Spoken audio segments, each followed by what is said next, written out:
नमस्कार दोस्तों, स्वागत है आपका हमारे इस चैनल में। अगर आप एक सीएससी वीएलई हैं तो आप सभी के लिए बहुत बड़ी अपडेट निकल के आ रही है। अब आप लोग अपने सीएससी आईडी के माध्यम से लोगों के लिए जन्म प्रमाण पत्र एफिडेविट बनाकर दे सकते हैं, जिससे वह लोग अपना बर्थ सर्टिफिकेट बनवा पाएंगे। तो आप लोग किस प्रकार से अपने सीएससी आईडी के माध्यम से बर्थ सर्टिफिकेट एफिडेविट बनाएंगे, किस प्रकार से अप्लाई करना है, कंप्लीट प्रोसेस आज की इस वीडियो में हम आपको लाइव करके दिखाने वाले हैं। तो वीडियो को शुरू से लेकर अंत तक देखना, वीडियो को बिल्कुल भी स्किप नहीं करना है और कस्टमर को कहीं जाना नहीं पड़ेगा, आपको भी कहीं जाने की आवश्यकता नहीं है। ऑनलाइन प्रोसेस के माध्यम से ही आप लोग कस्टमर का बर्थ सर्टिफिकेट एफिडेविट अप्लाई कर पाएंगे। तो किस प्रकार से अप्लाई करना है, अप्लाई करने के लिए आप सभी को इस प्रकार से सबसे पहले अपनी डिजिटल सेवा पोर्टल में लॉगिन हो जाना है। लॉगिन हो जाने के बाद यहां आपको सर्च का एक आइकन दिख रहा है, सर्च वाले आइकन पे आप क्लिक करेंगे और यहां आपको सर्च कर लेना है AFFI। इतना सर्च करोगे, यहां आपको ऑप्शन मिल जाएगा एफिडेविट्स इन गवर्नमेंट्स, आप इस पर क्लिक करेंगे। जैसे ही आप इस पर क्लिक करोगे आपके सामने इस प्रकार से labyarthi.in DSC पोर्टल ओपन हो जाएगा। यहाँ आपको ऑप्शन दिखाई देगा डिजिटल सेवा कनेक्ट के साथ लॉगिन करें। यहाँ पे दोस्तों मैंने लैंग्वेज हिंदी में कर दिया है ताकि आप लोगों को बेहतर तरीके से समझा सकूं, क्योंकि मुझे हिंदी काफ़ी अच्छे से आता है और इंग्लिश नहीं आती है बराबर, इसीलिए मैं यहाँ पे हिंदी में आप सभी को समझाने की पूरी कोशिश कर रहा हूँ। तो यहाँ पर मैं डिजिटल सेवा कनेक्ट के साथ लॉगिन पे क्लिक करूँगा। आप चाहें तो अपना वहाँ पर लैंग्वेज इंग्लिश भी रख सकते हैं, अगर आपकी लैंग्वेज इंग्लिश अच्छी है तो ठीक है। तो यहाँ पर जो भी हमारा कैप्चा कोड है, ID पासवर्ड जो भी आपका सीएससी का वो डाल देंगे, या अगर आपने अपने पहले से लॉगिन कर रखा है आईडी पासवर्ड आपका सेव रहेगा सिस्टम में, तो डायरेक्टली ये आपसे एक्सेस मांगेगा। ठीक है, तो चलिए यहाँ पे साथ मैंने कैप्चा गलत डाल दिया है, दोबारा से मैं इस प्रकार से टाइप कर देता हूँ। तो यहाँ पे आपको सही से डालना है, फिर आपको यहाँ पे साइन बटन पे क्लिक करना है। जैसे ही आप साइन करते हैं, साइन इन करते ही आप सभी अपनी आईडी के माध्यम से इसके अंदर लॉगिन हो जाएंगे। अब लॉगिन हो जाने के बाद आप लोग यहाँ से किस प्रकार से बर्थ सर्टिफिकेट एफिडेविट बनाएंगे। एफिडेविट अप्लाई करने के लिए यहाँ आपको ऑप्शन मिल जाता है नया आवेदन करें, और यहाँ पे मिलता है आवेदन ट्रैक। यहाँ से जब आप आवेदन कंप्लीट करते हैं तो यहाँ से आवेदन ट्रैक करेंगे। सबसे पहले हम बात करते हैं कि बर्थ एफिडेविट बनाने के लिए आपको क्या करना है। तो बर्थ एफिडेविट बनाने के लिए आपको नया आवेदन पे क्लिक करना है। जैसे ही आप नया आवेदन पे क्लिक करते हैं, आप सभी के सामने इस प्रकार से सेवाएं में तमाम प्रकार के एफिडेविट हलफनामा आ जाएगा। अब यहाँ पे हलफनामा यानी कि एफिडेविट बनाने के लिए आप थोड़ा सा नीचे आओगे। अगर आपको किसी ऐसे व्यक्ति का एफिडेविट बनाना है जिसको कि अपना जन्म प्रमाण पत्र जारी करवाना है, जन्म प्रमाण पत्र बनवाना है, तो यहाँ देखेंगे बर्थ डेथ एफिडेविट का एक ऑप्शन दिख रहा है, बर्थ डेथ एफिडेविट। यही आपको ऑप्शन मिल जाएगा जन्म प्रमाण पत्र एफिडेविट प्राप्त करें। आपको इस वाले ऑप्शन पे क्लिक करना है। जैसे ही आप इस ऑप्शन पे क्लिक करेंगे आपके सामने इस प्रकार से डैशबोर्ड आ जाएगा, जन्म प्रमाण पत्र एफिडेविट प्राप्त करें। यहाँ पे आपका अपना लिंग चुनना है, यानी जिसका आप अप्लाई कर रहे हैं उसका लिंग क्या है, यानी कि जेंडर क्या है।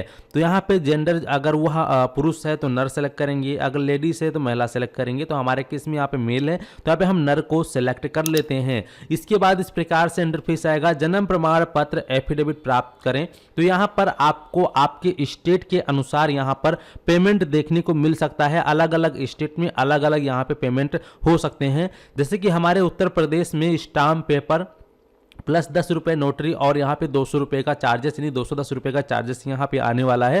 तो चलिए हम इसको हमारा जो भी स्टेट है उसको सेलेक्ट करेंगे, और जैसे सेलेक्ट करोगे आप सभी के सामने इस प्रकार से इंटरफेस आ जाएगा। अब यहाँ पे लिखा है जन्म प्रमाण पत्र एफिडेविट प्राप्त करें। यहाँ पे ये भी लिखा है कि वह मूल्य वर्धित सेवा चुनें जिसका आप लाभ उठाना चाहते हैं।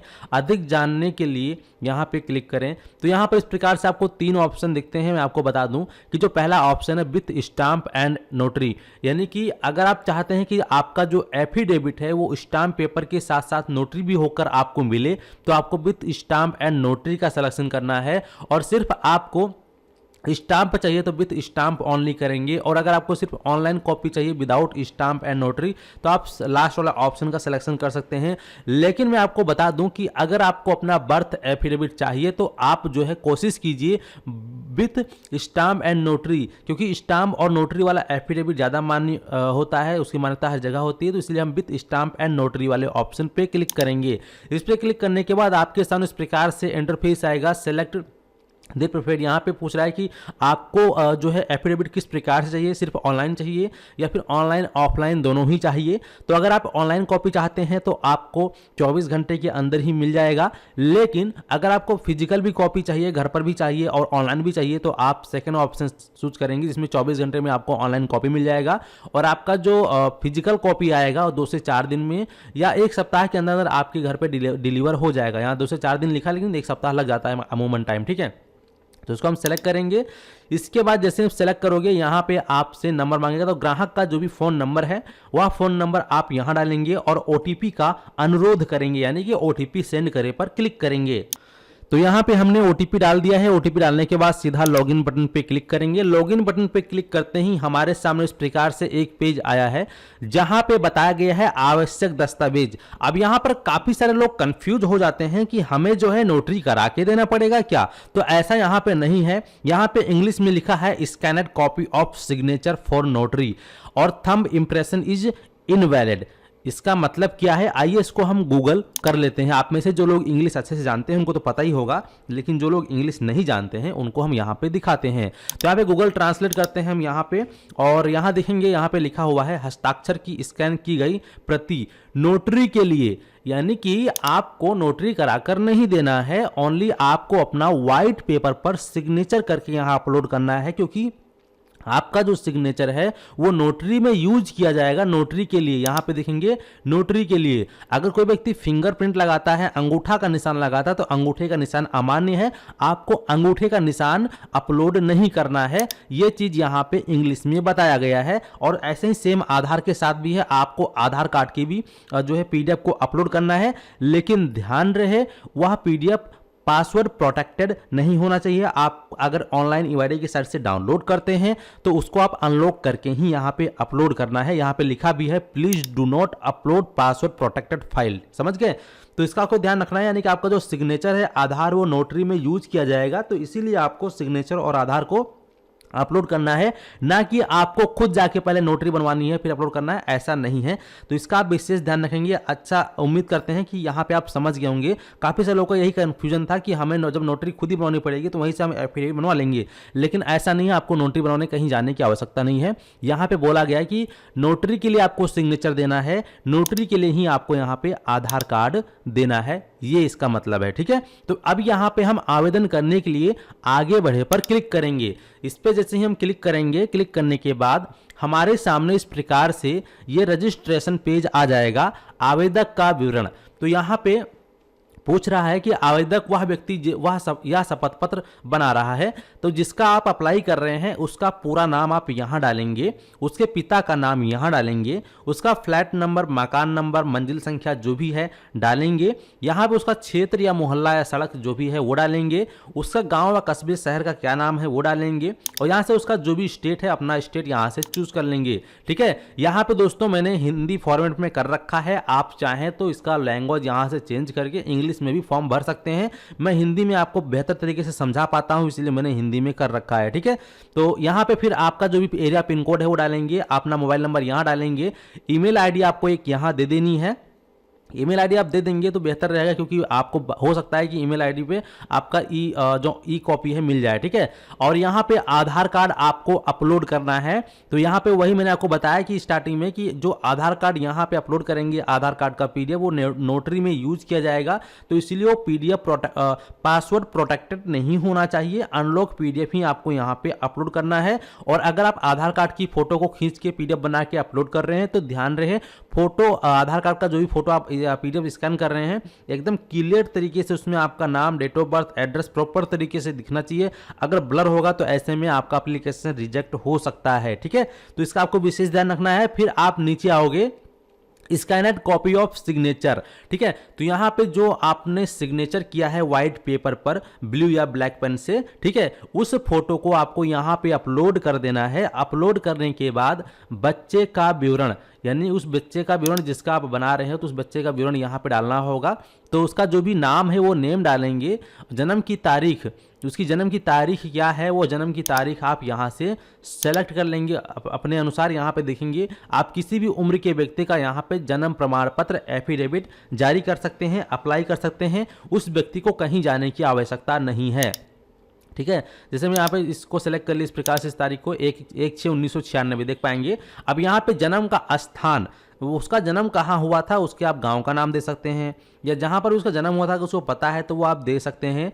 इसके बाद आवेदक का विलिंग विवरण, तो यहाँ पे उस व्यक्ति का पूरा एड्रेस आप प्रॉपर तरीके से फिलअप करेंगे।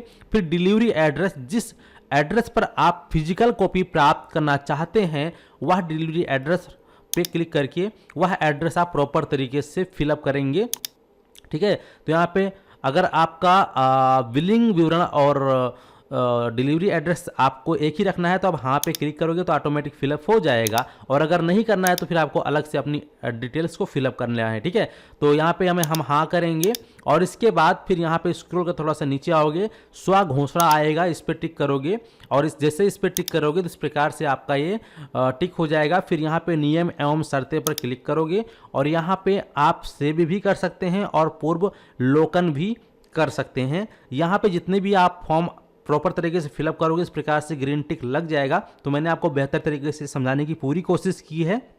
ठीक है, तो पूर्व अवलोकन का मतलब ये होता है कि जो भी आपने डिटेल फिल की है आपके सामने एक प्रीव्यू पेज आएगा, आपको प्रॉपर तरीके से देख लेना। अगर सब कुछ सही है तो फिर ये सीधा आपको पेमेंट करने के लिए कहेगा, तो आपको सबमिट करना है। तो ये रिडायरेक्ट कर देगा आपको CSC पेमेंट पेज पर, जहां पर आपको अपनी CSC ID का पासवर्ड डालना है, वॉलेट पिन डालना है, और आपका जो भी पेमेंट है वो आपकी CSC वॉलेट से डिडक्ट कर लिया जाएगा। तो इस प्रकार से आप लोग बहुत ही आसानी से CSC के माध्यम से जन्म प्रमाण एफिडेविट बना सकते हैं। ठीक है, और इसके अलावा कोई और जानकारी चाहिए तो कमेंट सेक्शन में आप लोग कमेंट करके ज़रूर बताइएगा। और आप में से काफ़ी सारे लोग जो कंफ्यूज हो रहे थे कि हमें जो है अगर नोटरी खुद से करवाना पड़ेगा आधार पे, और तो इससे अच्छा हम वही बना लेंगे, तो दोस्तों आपको अलग से एक नोटरी करवाने की आवश्यकता नहीं है, सब कुछ आपको यहीं से करके दिया जाएगा।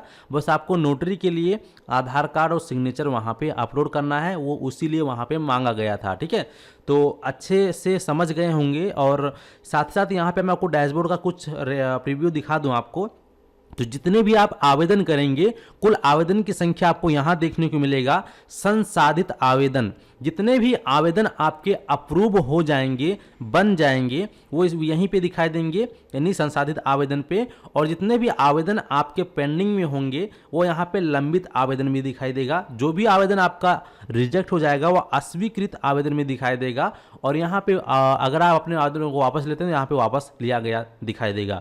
तो इस प्रकार से आप लोग कर सकते हैं। बाकी हम बात कर लें कि हलफनामा यानी कि एफिडेविट अगर अप्लाई करते हैं तो जिसका चार्ज यहाँ पे 99 रुपीज़ यहाँ पे CSC ने बताया हुआ है, लेकिन वो चार्ज जो है आपके स्टेट के ऊपर डिपेंड करता है।